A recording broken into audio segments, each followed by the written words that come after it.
Zach and Lauren and I had met, as we mentioned earlier, and came up with a lot of different things.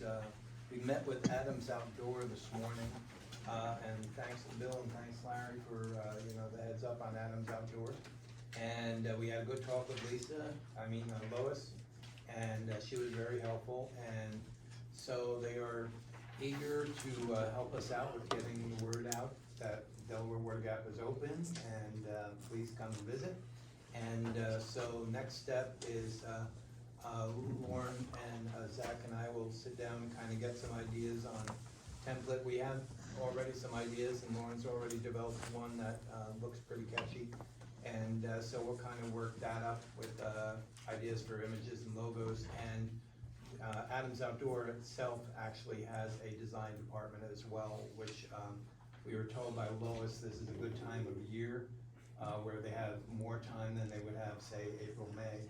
So they can devote more time to kind of making whatever we come up with look really catchy and effective. So we're good on work for me to do a good job. moving on that. And Blue Flame events, Lauren, I'll turn that to you. Your thoughts on that?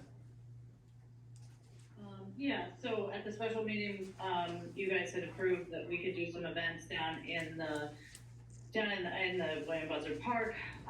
So I spoke with Blue Flame Events. They do a bunch of different events for other boroughs. Bangor, Penn Arundel, they're more Slate-Belt oriented, but we talked with them. I sent the proposal over, and we went over, it's a proposal of some dates, some ideas. There is, some leniency, it is a proposal. It's not, set in stone. But it's basically one event a month. It's from 11 to 4. We did the whole year only because, one, we wanted council to look at it. Two, we don't know when the road closure is gonna end, and securing these dates is like super important. Frank and Teresa are on board.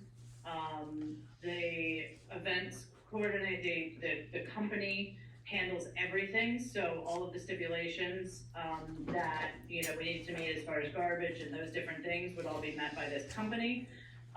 They make their, they turn the vendor fees into what they spend and what they make their money off of.